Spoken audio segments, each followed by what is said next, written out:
le Seigneur, 7 signes de consécration et de sanctification, parce que ça va ensemble. La consécration et la sanctification, ça va ensemble. Et bien sûr, c'est dans l'ordre. Je vais vous les donner, il n'y a pas de... selon la façon dont le Saint-Esprit m'a communiqué cela. Le premier signe, nous devons servir dans le royaume. Servir dans le royaume, c'est le don de soi. Le don de soi comme sacrifice vivant. Romains 12, 1. Romains 12, 1. Romains chapitre 12, verset 1. Le don de soi. Le don de soi comme sacrifice vivant. Alors, dans Romains 12, 1, l'apôtre Paul nous parle de ce sacrifice vivant. Je vous exhorte donc, frères, par les compassions de Dieu, à offrir vos corps comme un sacrifice vivant, saint, agréable à Dieu, ce qui sera de votre part un culte raisonnable. Il s'agit donc du don de soi. Ce n'est pas simplement notre corps, mais c'est aussi le temps. Aujourd'hui, surtout ici en Occident, on n'a pas le temps. Il y a toujours quelque chose à faire. Notre agenda est rempli, mais parfois rempli pour des choses qui ne servent pas l'Éternel. Je comprends que dans la semaine, on a du travail, peu importe. Mais néanmoins, les agendas sont remplis à tout moment. 7 jours sur 7. Le don de soi, le temps. Également aussi, l'argent. C'est un sacrifice. Lorsque nous contribuons dans l'œuvre du Seigneur, c'est un sacrifice. Et parfois, vous savez, ça prend une certaine maturité. C'est les questions financières, ça divise parfois beaucoup dans les assemblées, mais pourtant, c'est une réalité. C'est le Seigneur qui doit nous convaincre. Lorsque spirituellement nous grandissons, on comprend ce qu'il faut faire. Vous savez, les Hébreux, quand il fallait sortir, l'Éternel a dit, allez dans les maisons des Égyptiens et prenez de l'or, prenez tous les biens, prenez les biens de valeur. Et ils venaient, ils étaient très contents, de l'or, de vie, toi, je veux ça. Et puis, avec tout ce qui s'est passé, j'imagine que les Égyptiens, ils donnaient tout. Ah oui, prenez, partez, allez-y. Ils prenaient de l'or. Et ils croyaient qu'ils étaient, on est riche, on a de l'or. Mais cependant, quand il fallait construire le tabernacle, qu'est-ce qui s'est passé? Moïse, l'Éternel a dit à Moïse, demande aux enfants hébreux, l'or qu'ils ont pris, c'est les Égyptiens, c'est pour moi, j'en ai besoin. Donc cet or-là, ils croyaient que c'était pour eux, en fait, ça a servi au Seigneur. Donc tout l'argent que nous pouvons avoir, c'est pour le Seigneur. C'est pour le Seigneur. Ça peut être 100%, ça peut être 10%, ça peut être, peu importe. Lorsque le Seigneur nous dit de faire quelque chose avec cet argent, c'est oui et amen. C'est oui et amen, c'est pour le Seigneur. Donc ce sacrifice-là aussi, selon notre maturité spirituelle, c'est un sacrifice que nous devons faire. Le premier point de la consécration, c'est servir dans le royaume. C'est également aussi l'évangélisation. Tout ça, c'est servir dans le royaume. C'est pas vrai. C'est pour ça que j'ai dit le royaume, pas dans l'assemblée, pas dans simplement l'église, bâtiment ou autre, mais c'est vraiment le royaume. Le deuxième point, c'est s'éloigner du péché. 1 Thessaloniciens, chapitre 4. 1 Thessaloniciens, chapitre 4, on va lire les versets 3 à 5. La consécration et la sanctification, ça va ensemble. Alors, ce que Dieu veut, c'est votre sanctification. C'est que vous vous absteniez de l'impudicité. Verset suivant. C'est que chacun de vous sache posséder son corps dans la sainteté et l'honnêteté. Verset suivant. Sans vous livrer à une convoitise passionnée, comme font les païens qui ne connaissent pas Dieu. Donc, s'éloigner du péché, ça fait partie de la consécration. La sanctification, c'est ce que Dieu veut. Et d'ailleurs, le Seigneur nous rappelle que l'obéissance à sa parole vaut mieux que tous les sacrifices qu'on peut faire. L'obéissance. Donc le deuxième point, c'est s'éloigner du péché. Troisième point, c'est marcher dans l'intégrité et la fidélité. Josué chapitre 24, verset 14. Marcher dans l'intégrité et la fidélité. C'est important. C'est important dans la vie, dans notre marche avec le Seigneur. Pour justement, c'est ça qui nous amène de petits enfants à jeunes gens et ensuite à devenir des pères ou des mères.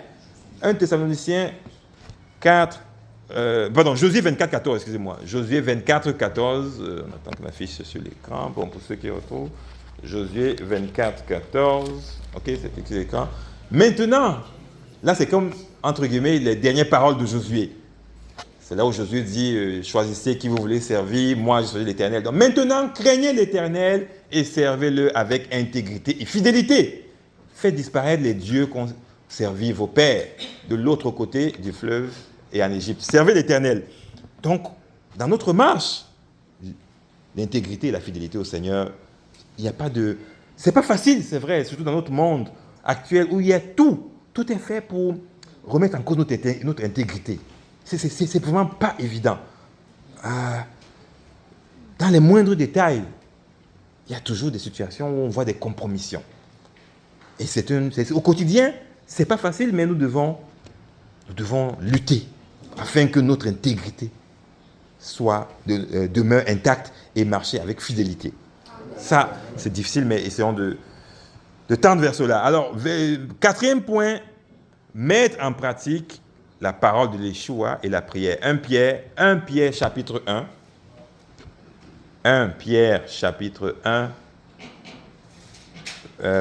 versets 14 à 19. On va verset 14. 1 Pierre chapitre 1, versets 14 à 19. Donc, 1 Pierre chapitre 4. Alors, verset 14, comme des enfants obéissants, ne vous conformez pas aux convoitises que vous aviez autrefois, quand vous étiez dans l'ignorance. Vous voyez, dans le monde, on était avant. Donc aujourd'hui, dès qu'on devient, c'est pas facile, petit enfant, jeune gens, si on a vaincu le diable, on ne doit plus, n'est-ce pas, être dans les convoitises de notre ancienne vie. Vous savez, comme il est écrit dans 1 Corinthiens 5, 17, si vous êtes à Christ, vous êtes en Christ, vous êtes une nouvelle créature. Les choses anciennes sont passées, maintenant toutes choses sont devenues nouvelles. Le verset 15, on continue. Mais puisque celui qui vous a appelé est saint, vous aussi soyez saints dans votre conduite. Verset suivant. Selon qu'il est écrit, vous serez saints car je suis saint. Verset 17. Et si vous invoquez, c'est la prière, et si vous invoquez comme Père celui qui juge selon l'œuvre de chacun, sans acception de personne, conduisez-vous avec crainte pendant le temps de votre pèlerinage. Donc pendant que nous sommes sur cette terre, on doit se conduire avec crainte. On doit se conduire avec crainte. Verset 19. Sachant que ce n'est pas par des choses périssables, par de l'argent ou de l'or, que vous avez été rachetés de la vaine manière de vivre que vous aviez hérité de vos pères. Verset 19. Mais par le sang précieux de Christ, comme d'un agneau, sans défaut et sans tache. Ce sang précieux qu'il a versé sur la croix, qui nous a rachetés.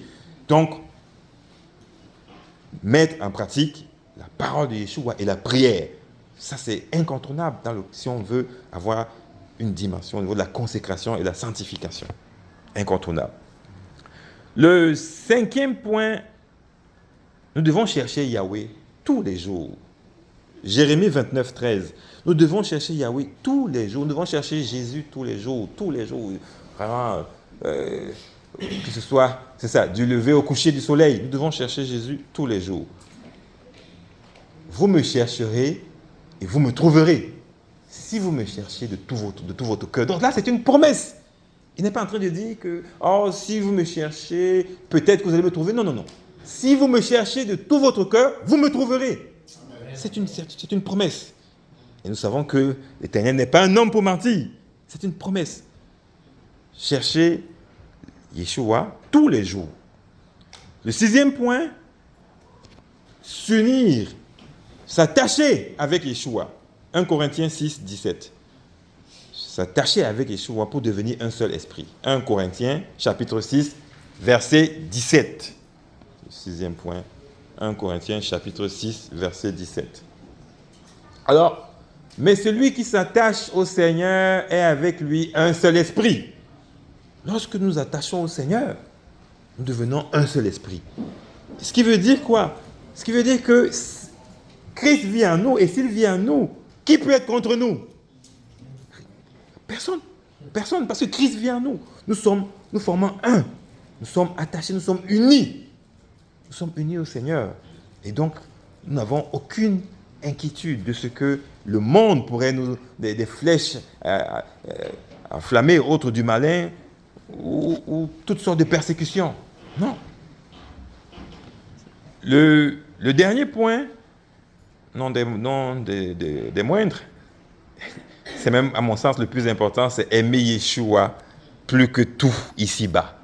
Aimer Yeshua plus que tout ici-bas. Marc 8, 35.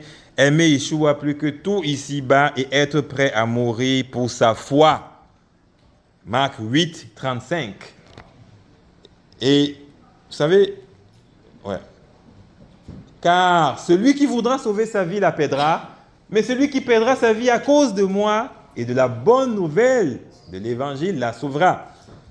Mourir, ça peut être pris d'abord au sens figuré. Effectivement, il s'agit, qu'est-ce que Jésus a dit?